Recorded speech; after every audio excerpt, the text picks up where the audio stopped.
بعد فوزه بكأس السوبر الأوروبية يسعد ريال مدريد لكأس السوبر الإسبانية التي سيخوض الذهاب على ملعب الكامب نو، ملعب لم يعرف فيه ريال مدريد الهزيمة في عهد زين الدين زيدان في مباراتين سابقتين في الليغا. تقرير مراسلنا الحسن سالم من مدريد يقربنا أكثر من استعدادات الملكي قبل السفر إلى برشلونة. بمعنويات عالية خاض أبناء زين الدين زيدان آخر ميران لهم قبل السفر إلى عاصمة إقليم كاتالونيا لمواجهة البارسا في ذهاب كأس السوبر الإسبانية، مباراة يريد فيها الفريق الضيف السير على نفس خطى كأس السوبر الأوروبية. ريال مدريد الذي لا تتوقف ماكينة تسجيله للأهداف يريد لاعبوه السير على نفس هذا الدرب مثل ما حدث في 66 مباراة متتالية سابقة. وببسمته الاعتيادية ظهر زين الدين زيدان أمام وسائل الإعلام المحلية والأجنبية ليعبر عن فرحته وسعادته لتمديد ارتباطه بالنادي الملكي ل3 مواسم إضافية.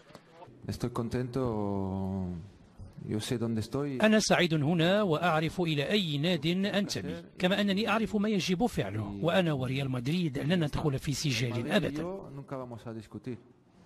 تكتيكيا المدرب الفرنسي أكد جاهزية لاعبيه بمن فيهم كريستيانو رونالدو للوقوف في وجه منافس يبقى عنيدا حتى من دون نيمار، كما اعتبر زيدان أنه سيلقى الحلول لإقحام إيسكو إلى جانب البي بي سي. في نظري يمكن إيجاد توافق بالاعتماد على البي بي سي وإسكو، وبعد ذلك يجب معرفة كيفية التعامل مع الغير، وأنا قادر على فعل أشياء كثيرة ولا قيود أمامي.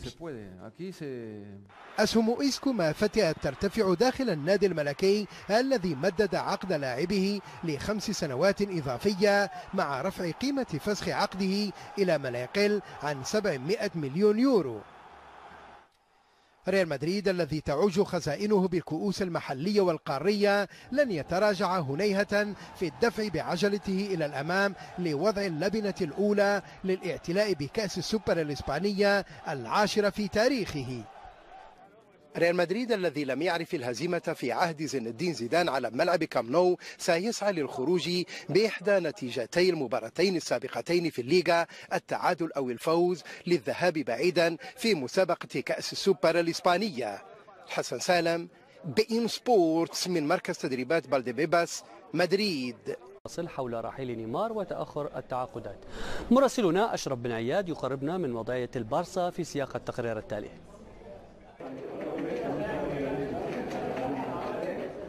عادة ما تكثر التحديات في وجه الأندية العملاقة بعد بداية الموسم بأشهر، لكن برشلونة أصبح يواجه الكثير منها.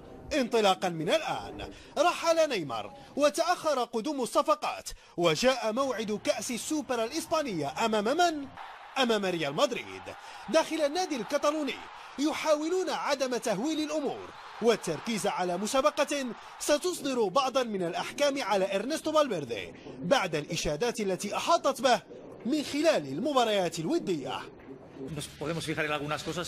بإمكاننا الوقوف عند بعض الأشياء في الكلاسيكو الودي، لكنه ليس بالمرجعية المطلقة لما قد يحدث هذا الأحد. هم يريدون اللقب مثلنا، وبالتأكيد ستكون مباراتين قويتين، إذ يتوجب علينا تقديم الأفضل للفوز.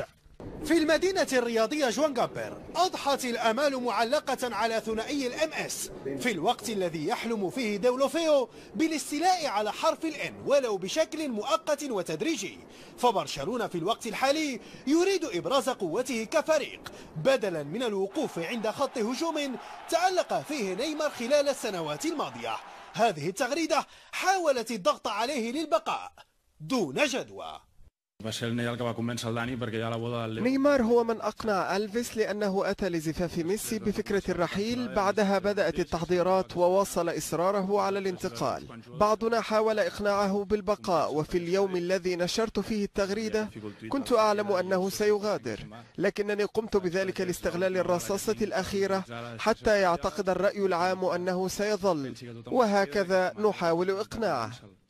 بدءا من هذا الأحد سيبحث برشلونة في أرضية الميدان عن إعادة التفاؤل لجماهيره حتى يقلل نوعا ما من كثرة التشاؤم الموجود بخصوص موضوع الصفقات.